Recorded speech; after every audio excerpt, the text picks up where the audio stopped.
Not everyone can say they've been on top of the world, but if you're in Russia, you've got a better chance than most. There are only 8 countries on the planet that stretch above the Arctic Circle, and this is one of them. And if you go to the right spot, you can see the most spectacular light show on Earth, the Aurora Borealis. It was midwinter, and I was taking the scenic route for the next 36 hours. Well, according to this, the further north we go, the less daylight I'm actually going to be seeing, because we should be arriving in Murmansk right in the middle of their polar nights, and that is 40 days of almost total darkness. But up here, even when it's pitch black, it can still be beautiful. I was heading to a famous observatory, and my Polar Express was well on its way.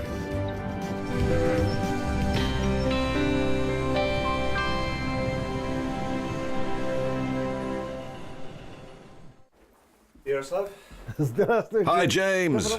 Welcome to the observatory. We've been looking at the aurora here for, well, ages. Come in, make yourself at home, and later we'll put you in the picture. They've been studying the aurora up here for more than 50 years, so I'm never going to have a better chance in Russia to see it than right now. I just have to wait and hope.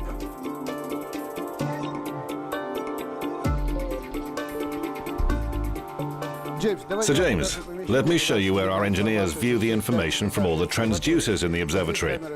This camera takes pictures of what's going on in the sky when it's dark.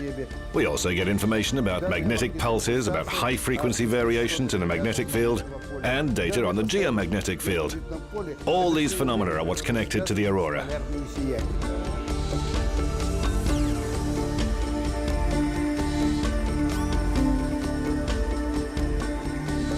The northern lights can be seen across an oval-shaped area that's centered on the south and north magnetic poles. And the sun, that serves as the source for particles. The northern lights are a gift of nature. We see what's going on in near-Earth outer space. All the plasma effects that are being studied in laboratories can be seen here in the north, if you study the northern lights closely. Judging by our sunrise data, activity at the moment is quite moderate, and we can see the lights. Probably not today, but in a day or two, because it takes the plasma about 2 days to travel from the sun to the Earth.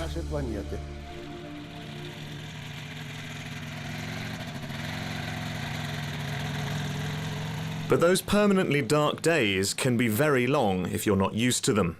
And Yaroslav decided to introduce me to one of the more popular local pastimes.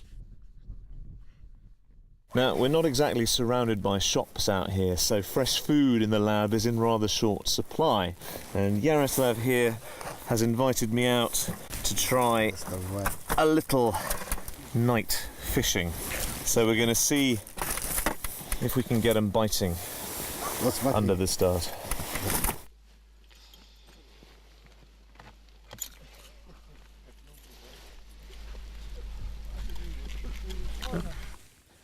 James, you know, people here really enjoy fishing during the long polar night. They get so carried away by it that they become oblivious to anything else. If you're lucky enough to catch one, you'll enjoy eating it. It tastes so good you wouldn't want to eat any other kind of fish. There's nothing like it. I know of nothing tastier than fish caught in the long polar night. So, no pressure then. But fortunately, Yaroslav turned out to be a very good teacher. Hang on a second. Yeah? Есть. You got a bite? Pull it out, pull it out. Don't let it go. Oh, you're lucky. That's a beautiful fish. It's a dogfish. It's very healthy because it has all sorts of vitamins that are hard to find in the winter. That's why we make soup from it, and fillets too. And dogfish liver is simply delicious. That big. That's a big fish indeed. Wow. With dinner safely stowed away, we headed back to the observatory to check on the forecast. Unfortunately, the aurora can be very unpredictable, and it seemed that once again, we were going to be out of luck. I could see that everyone was starting to flag, but if we weren't going to see the northern lights, at least we could hear about them.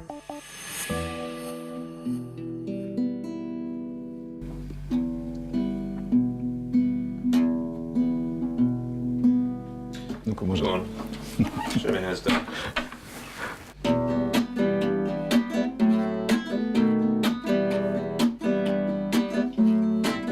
Я когда-то свой дом покидал, из Москвы уезжать не хотел и не думал про Ревду тогда, что она станет родиной мне, где над головой полярная звезда укрыла северным сиянием. Ах, Лавозерье, горная страна, страна чудес, страна бескрайная.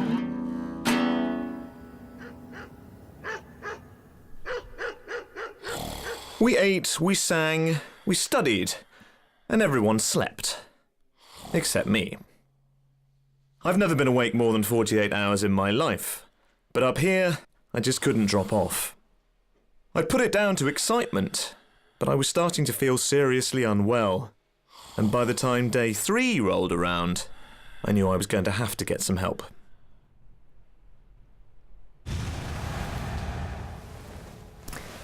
James, what's the problem? Well, basically, I can't sleep at all, and it's been already 3 nights.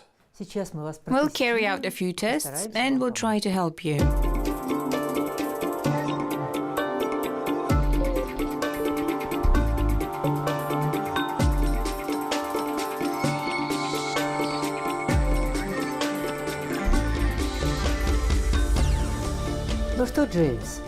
Well, James, you're more or less okay. But it seems that the polar night has this effect on you, because your level of adaptation has only just reached the norm. You see, and not more than that. Your actual age is 34, but our machine, after all the tests, shows 29. So, in a sense, you've become younger in the north. But the price of that youth is not feeling too well. We'll try to help you with our relaxation methods.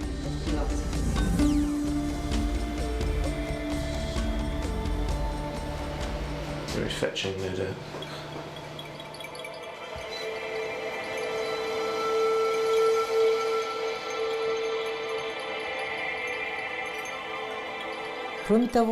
Also, I recommend you activate the right side of your brain.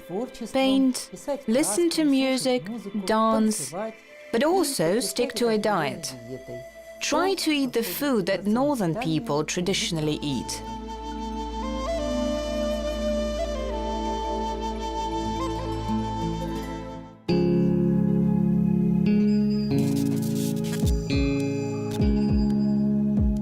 It seems that this so-called polar stress is very common to visitors at this time of year. And when it's as bleak and cold as this on the street, it's pretty easy to see why. Riding a local trolley bus, it was clear that I wasn't the only one who was feeling exhausted. I wanted to get better, and so it was time to take some of my doctor's advice. The Agni restaurant not only has one of the best views, but also serves up some of the best food in Murmansk. Local businessman Vladimir has lived here for almost 50 years and has his own theories on how to survive the polar nights. The polar night lasts for 40 days. People get tired of it because they don't know what to do. During the polar night, you have to move a lot and eat well. Of course, it's important to eat well. And sometimes when you get stressed out, you just have to drink 100 grams of vodka. Well, they say that overeating can be one of the side effects of seasonal affective disorder, but I can tell you now that this is going to make me feel a whole lot better.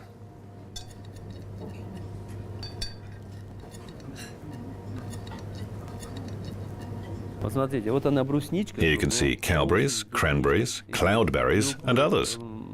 All of them are sources of vitamins. Local food is rich in proteins, like this salmon. It's always fresh because it's brought here from where it's bred. What you have on your plate is freshly salted salmon. Only takes 7 minutes to salt it. It's my own invention. As a result, all the vitamins and nutrients are preserved. It's a very healthy food.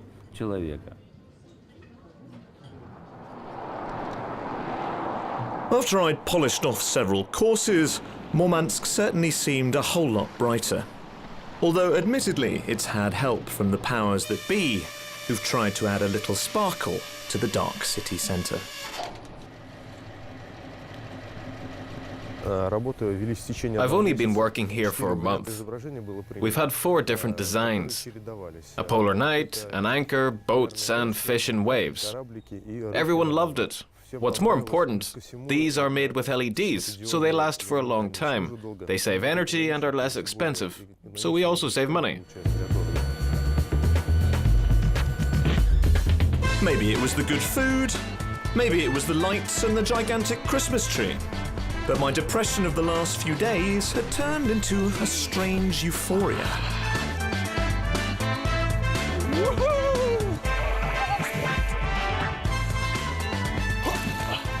And my new friend Vladimir had promised me he had another foolproof way of making me feel better. Almost everyone in Russia loves a banya, but much like their climate, the men of Murmansk make it a little extreme.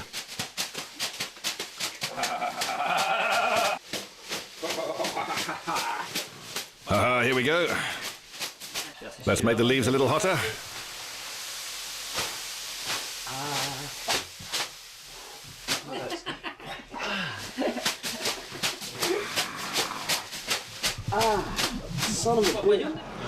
Right, now this is where I think all Russians are completely bloody insane. Jump! Now turn around, turn around. Quickly. And run back to the banya.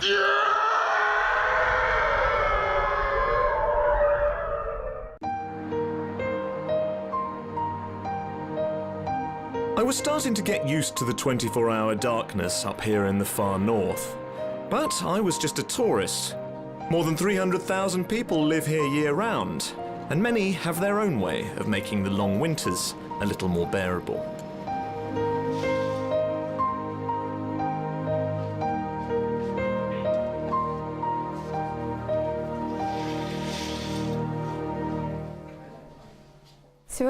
I'm going to tell you about how interior decorations should be fashioned to match the conditions prevalent in the far north. Considering that it's pitch dark outside, we have to have as much light as possible inside. In this flat, we use 110 lamps to provide good lighting.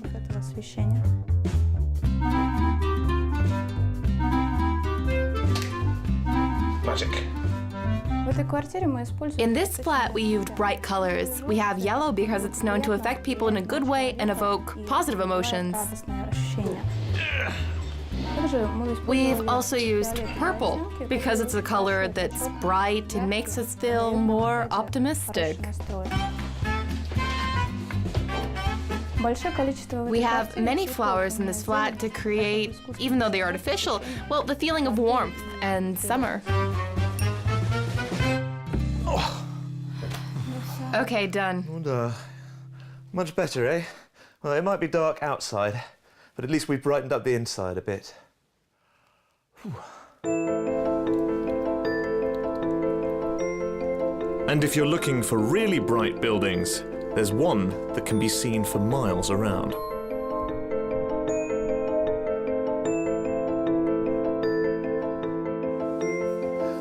Of all the things you might expect to find north of the Arctic Circle, a botanical gardens probably isn't high on the list, but it just goes to show that with a little ingenuity, you can grow anything, almost anywhere.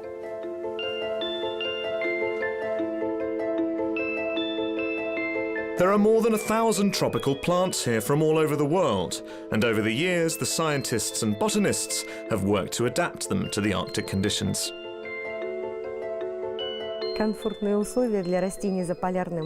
The right conditions for plants inside the Arctic Circle during the polar night are created thanks to special lighting and special lamps. This is done so that local residents can see what plants you can grow at home, so that they can always have such plants in their houses to generate a good mood and lots of positive emotions. And if you're feeling that you're lacking that all-important vitamin C, why not pick up your very own lemon tree?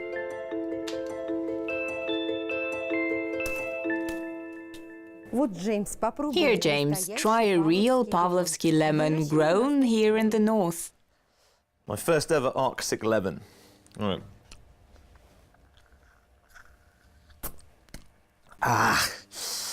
Well, that should keep the scurvy at bay for a while.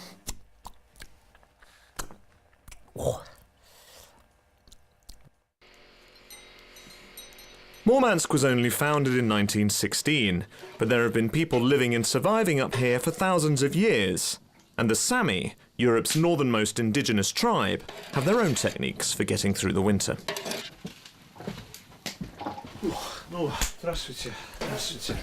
Hello, James. Nice to meet you. Have you come from far away? Anyway, welcome. We'll heat you some tea, get you warm, and we'll get to know each other.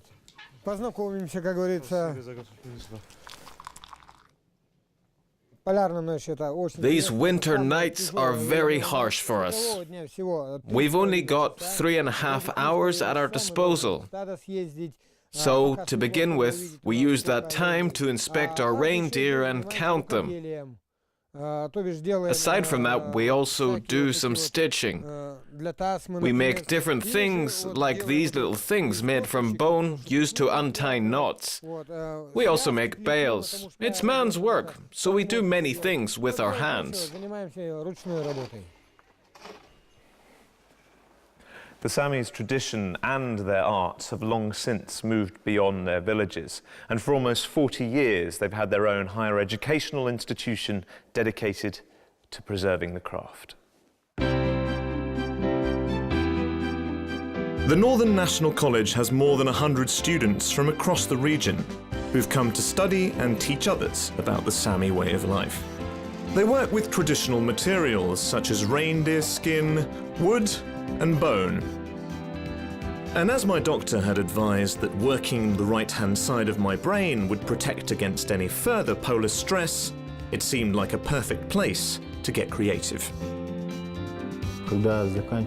After people were done with household chores like reindeer slaughter, fishing, and gathering berries in autumn, the Sami families dedicated their time to working creatively. They found the time to decorate utensils and knives and other things. And I guess maybe it's the creative work we see today that helped those people to survive during those long and cold polar nights.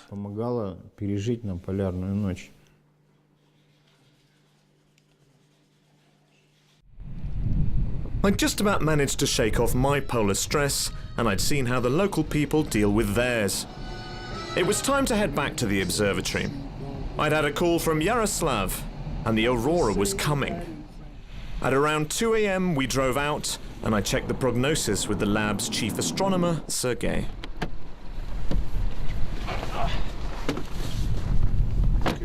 Okay, Sergei, what do we have? So this is Spitsbergen, the Kola Peninsula. It's gone all the way from the north to the Kola Peninsula. We should be able to see it at the horizon. This is the Kola Peninsula.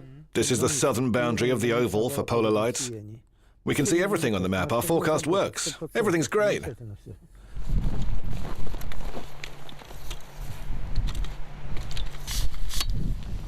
I set up my camera and waited. And just under an hour later, the most spectacular light show on Earth began.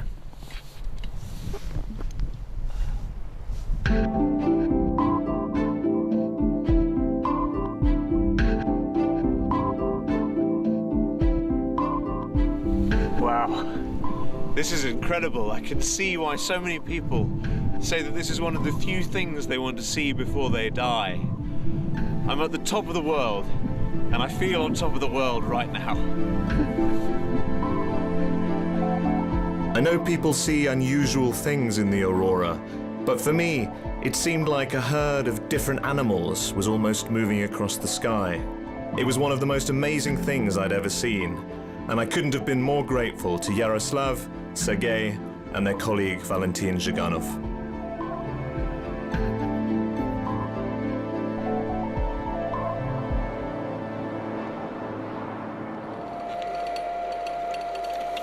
I knew nothing was going to compare to seeing the Northern Lights, but I still had a few days left before I had to be back in Moscow.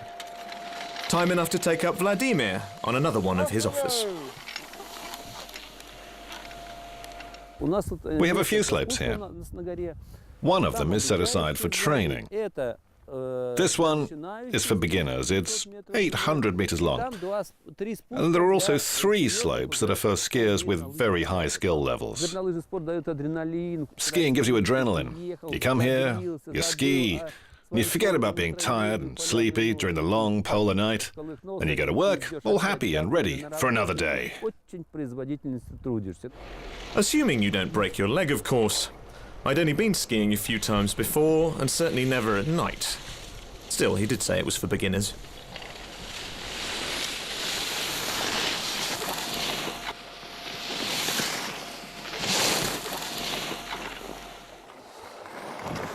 Oh.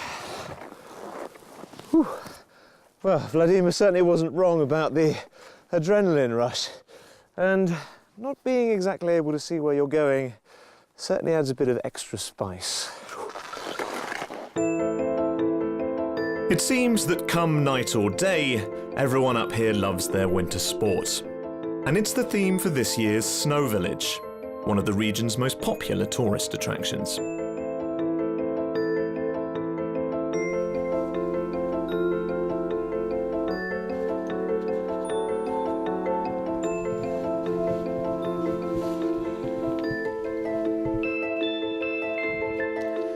I've actually been covering the Winter Olympics down in Sochi, and it's great to see that they're obviously getting into the spirit of things up here as well.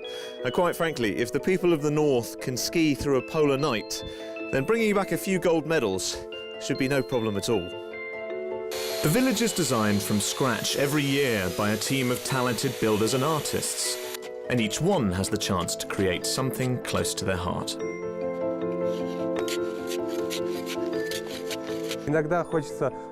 Well, sometimes you're in low spirits and you just want everything to go to hell and leave this place for good.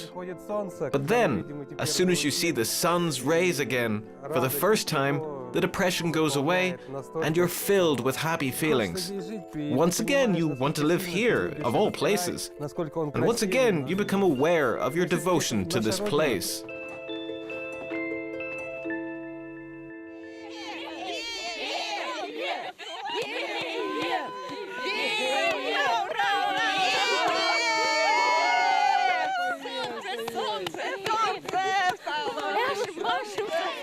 After 40 long polar nights, this was the first light of the new year, and I was taking it in with the people who valued it most here over the centuries, the Sami. But with only a few minutes to enjoy it, we had to make the most of it. The sun takes more victims.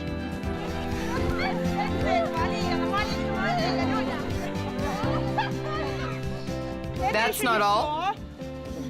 Get ready. Don't actually know what's going on here. Let me Might be explain. interesting. Could be painful. The Sami didn't have ropes, so they used a stick. Now we'll find out which of the teams is stronger. Let's go.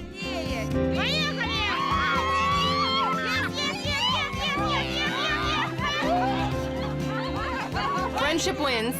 The return to daylight is marked with a series of traditional Sami games, like this reindeer skin football.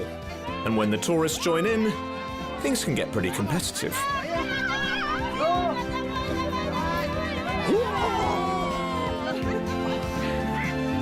Last ditch defending. No good. Football never was my game, but it turns out I'm not bad with a lasso.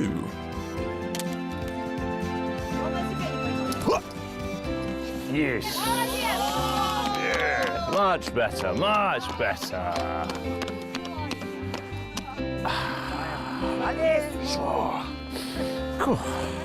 What a way to celebrate the first light, huh? Hunting and exercise. It was time for me to head for the train back to Moscow and home. But travelling through deep snowdrifts, even in daylight, isn't exactly easy. Unless, of course, you've got a few experts taking the lead. I'm really quite sad that these intense polar nights have come to an end. But I've got to see the Aurora Borealis, and I've shared the first light of the new year with the Sami. And I think there's only one way to end my dark northern adventure. Поехали!